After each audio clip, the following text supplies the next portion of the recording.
Hello to all. Today we are going to describe about collision theory. Chemistry का topic है collision theory. Actually में ये जो chapter से लिया गया है चैप्टर है केमिकल काइनेटिक्स, 12th क्लास का चैप्टर है. टॉपिक है कॉलिजन थ्योरी. कॉलिजन थ्योरी की ज़रूरत क्यों पड़ी? कॉलिजन थ्योरी एक्चुअली में हमें ये बताता है कि अगर कोई रिएक्शन हो रही है तो उसका रिएक्शन रेट क्या होगा और रिएक्शन रेट क्यों होता है, या फिर ये कहें कि रिएक्शन रेट किसी भी रिएक्शन में किन किन चीज़ों पे डिपेंड करता है. जैसे कि आपने आई थिंक सो कि पढ़ा होगा फर्स्ट ऑर्डर, सेकंड ऑर्डर या फिर हाफ लाइफ इक्वेशन या रिएक्शन के बारे में. तो आप वहाँ पर सिर्फ first order reaction, second order reaction के बारे में बता पाते हैं, लेकिन कॉलिजन थ्योरी यहाँ पर एक्सप्लेन करता है कि अगर कोई रिएक्शन की स्पीड हो रही है या कोई रिएक्शन की कुछ स्पीड है तो वो क्यों होती है. तो सबसे पहले बात करते हैं कॉलिजन थ्योरी दिया किसने था. कॉलिजन जो थ्योरी दिया था उनका नाम था डेट इज विलियम लुइस. इन्होंने ये थ्योरी दिया था 1918 में विलियम लुइस के द्वारा कॉलिजन थ्योरी दिया गया. इस थ्योरी में सबसे पहले जो पॉइंट कहा गया है वो ये कहा गया है कि अगर आपके पास कोई रिएक्टेंट है, मैंने मान लिया जैसे ए और बी कोई रिएक्टेंट है और ये रिएक्टेंट आपस में रिएक्शन करके कोई प्रोडक्ट बनाते हैं, तो कॉलिजन थ्योरी के अकॉर्डिंग ये कहा गया कि ये प्रोडक्ट सिर्फ तभी बना पाएंगे, ए और बी आपस में मिक्स होकर प्रोडक्ट सिर्फ तभी बना पाएंगे जब इनके जो मॉलिक्यूल्स हैं वो आपस में कोलाइड करें, यानी कि आपस में कॉलिजन करें. जब तक कि इनके मॉलिक्यूल्स आपस में कॉलिजन नहीं करेंगे तब तक ये प्रोडक्ट नहीं बनाएंगे. कोई एलिमेंट है या फिर कंपाउंड है ए और बी जिसमें कुछ नंबर ऑफ मॉलिक्यूल्स प्रेजेंट होंगे, तो डायरेक्टली कहा गया है कि ये तभी रिएक्शन करेंगे या ये तभी प्रोडक्ट बनाएंगे जब इनके मॉलिक्यूल्स जो हैं आपस में टकराएं. सेकंड पॉइंट कहा गया है कि ऐसा भी नहीं है कि अगर हम ये कह रहे हैं कि इनके मॉलिक्यूल्स आपस में टकराकर प्रोडक्ट बना रहे हैं तो हम ये कह सकते हैं कि ऐसा भी नहीं है कि सभी मॉलिक्यूल्स आपस में टकराएंगे और सभी मॉलिक्यूल्स प्रोडक्ट में कन्वर्ट हो जाएंगे. ये कॉलिजन थ्योरी का स्टेटमेंट है. सेकंड स्टेटमेंट में कहा गया, मैं आपको ऐसे समझा दे रहा हूँ, मान लीजिए ए के 50 मॉलिक्यूल्स हैं और बी के 50 मॉलिक्यूल्स हैं, तो ये आपस में कोलाइड करते हैं, यानी कि आपस में टकराते हैं. तो कॉलिजन थ्योरी का ये कहना है कि आप ऐसा मत समझिए कि ए और बी के जो 50-50 मॉलिक्यूल्स हैं जब ये आपस में कोलाइड करेंगे, आपस में टकराएंगे तो सभी प्रोडक्ट फॉर्म कर देंगे. ऐसा नहीं है. सभी मॉलिक्यूल्स आपस में टकराने के बाद प्रोडक्ट फॉर्म नहीं करते. इनमें से कुछ ही मॉलिक्यूल ऐसे हैं जो टकराने के बाद प्रोडक्ट बनाएंगे. इसके लिए कुछ कंडीशंस रखी गई, कॉलिजन थ्योरी ने कुछ कंडीशंस रखी हैं जिसको हम कहते हैं फर्स्ट. इसने कहा कि जो फर्स्ट कंडीशन है वो है एनर्जी की कंडीशन.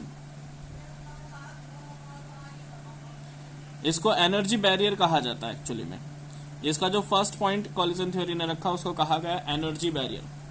एनर्जी बैरियर में कहा गया कि जो मॉलिक्यूल्स हैं जो आपस में टकरा रहे हैं, जैसे अभी हमने कहा 50-50 मॉलिक्यूल्स आपस में टकरा प्रोडक्ट बना दिया, ऐसा नहीं होता. हो सकता है कि जो ए के 50 मॉलिक्यूल्स हैं उसमें से 30 और बी के जो 50 मॉलिक्यूल्स हैं उसमें से 20 मॉलिक्यूल्स आपस में टकराए और उन्होंने प्रोडक्ट बनाया. और इसका रीज़न सिर्फ यही है कि कॉलिजन थ्योरी ये कहता है कि मॉलिक्यूल के पास इतना एनर्जी होना चाहिए कि वो प्रोडक्ट फॉर्म कर सकें, दैट इज लिमिटिंग एनर्जी. और कहा गया इसको मतलब प्योरीफाई किया गया थ्रेशोल्ड एनर्जी की टर्म से. बोल दिया गया कि अगर किसी मॉलिक्यूल के पास थ्रेशोल्ड एनर्जी है, दैट मीन्स उतनी एनर्जी है जितनी की एनर्जी वो लेकर आपस में मॉलिक्यूल्स की कॉलिजन हो और वो आपस में रिएक्शन कर सकें, तभी वो प्रोडक्ट बनाएंगे. अगर एनर्जी थ्रेशोल्ड एनर्जी से कम है तो वो टकराएंगे तो, लेकिन वो इलास्टिक कॉलिजन होगा, उनमें एक दूसरे की एनर्जी ट्रांसमिट नहीं होगी. एक दूसरे की एनर्जी उसमें ट्रांसमिट नहीं होगी. सिर्फ और सिर्फ केवल वही मॉलिक्यूल्स आपस में टकराकर प्रोडक्ट बनाएंगे जिनकी एनर्जी थ्रेशोल्ड एनर्जी या फिर थ्रेशोल्ड एनर्जी से ज्यादा एनर्जी हो। देन फिर बी पॉइंट इसमें कहा गया ओरिएंटेशन के लिए। ओरिएंटेशन के लिए बोला गया, यानी कि इसका जो दूसरा बैरियर है वो है ओरिएंटेशन।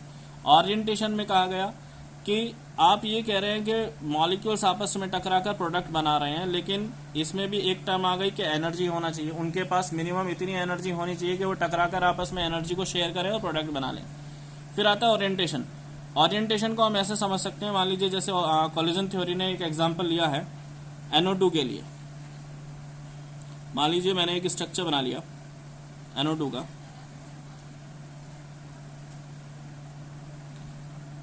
ये NO2 के दो मॉलिक्यूल हैं जो आपस में रिएक्शन करके N2O4 डेवलप करते हैं। N2O4 डेवलप करते हैं, दैट इज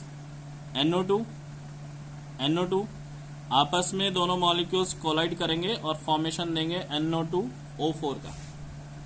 तो कोलिजन थ्योरी ये कहता है कि इनमें प्रॉपर ओरिएंटेशन भी होना चाहिए, यानी कि जब ये आपस में टकराएंगे तो पूरी तरह से आपस में टकराने भी चाहिए। जैसे मान लीजिए, जैसे मैंने अभी यहाँ पे शो किया है, यहाँ पे हम कह रहे हैं ये प्रॉपर ओरिएंटेशन है। नाइट्रोजन से नाइट्रोजन, ऑक्सीजन से ऑक्सीजन और ऑक्सीजन से ऑक्सीजन, दोनों तीनों आपस में एक जैसे टकरा रहे हैं, बिल्कुल पूरी तरह से टकरा रहे हैं। दूसरा मैं आपको ये कह सकता हूं कि अगर मान लीजिए कुछ हो सकता है टक्कर कुछ इस तरह से हो, मॉलिक्यूल्स के बीच में अगर टक्कर कुछ इस तरह से हुई,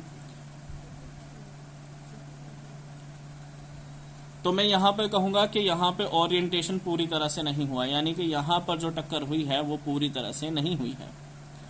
तो प्रोडक्ट की फॉर्मेशन ऐसा नहीं है कि सभी मॉलिक्यूल्स आपस में टकराएंगे प्रोडक्ट बना लेंगे। उनके लिए दो कंडीशन है, एक एनर्जी बैरियर और एक orientation barrier. Energy threshold energy से मॉलिक्यूल की जो एनर्जी है थ्रेशोल्ड एनर्जी से ज़्यादा होनी चाहिए, तभी वो प्रोडक्ट बनाएंगे। और उनका ओरिएंटेशन भी प्रॉपर तरीके से होना चाहिए, यानी कि जब आपस में टकराएं तो पूरी तरह से टकराने चाहिए, तभी वो मॉलिक्यूल प्रोडक्ट फॉर्म करेंगे। फिर यहाँ पर नेक्स्ट पॉइंट कहा गया है कोलिजन फ्रीक्वेंसी के अकॉर्डिंग।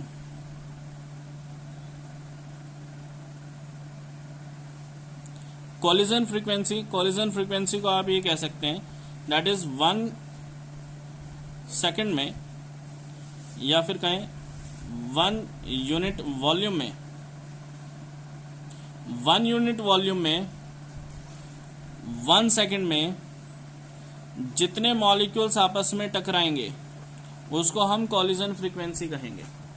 1 यूनिट वॉल्यूम में, या फिर मैं 1 यूनिट को कह दूं कि 1 लीटर वॉल्यूम में, 1 लीटर वॉल्यूम में 1 सेकंड में जितने मॉलिक्यूल्स आपस में टकराएंगे उसको हम कोलिजन फ्रीक्वेंसी कहेंगे। तो यहां पर कहा जा सकता है कि अगर कोई रिएक्शन हो रही है तो उसका रिएक्शन रेट कोलिजन फ्रीक्वेंसी पर भी डिपेंड करेगा।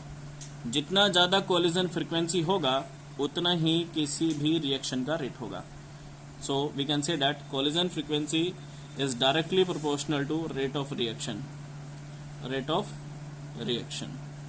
देन अब इसी को रिगार्ड्स करते हुए यहाँ पर कोलिजन फ्रीक्वेंसी आ गया, ओरिएंटेशन आ गया, एनर्जी बैरियर आ गया, मॉलिक्यूल्स का कोलिजन आ गया। तो ये सब बताता हमें collision theory.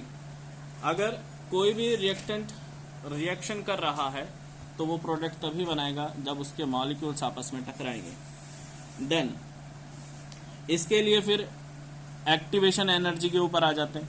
Activation energy that means threshold energy जो होनी चाहिए वो थ्रेशोल्ड एनर्जी से ज़्यादा होनी चाहिए, तभी वो जाके प्रोडक्ट बनाएंगे। मैं आपको कुछ यहाँ पे मेन टॉपिक दिखा दे रहा हूँ जो मैंने एज अ नोट्स किए हैं, आप उनको एज अ नोट डाउन लिख कर सकते हैं। That is according to this there is a first, second, third and fourth point. You can write in your copy if you want.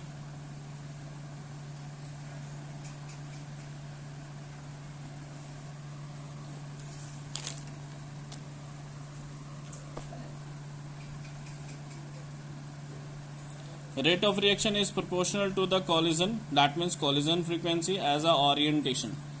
Successful orientation होना चाहिए और sufficient energy होनी चाहिए, जिसको in terms of find किया गया, that means minus dx by dt, that is the rate of reaction is equals to frequency factor and number of collision. Frequency factor and number of collision. Thank you.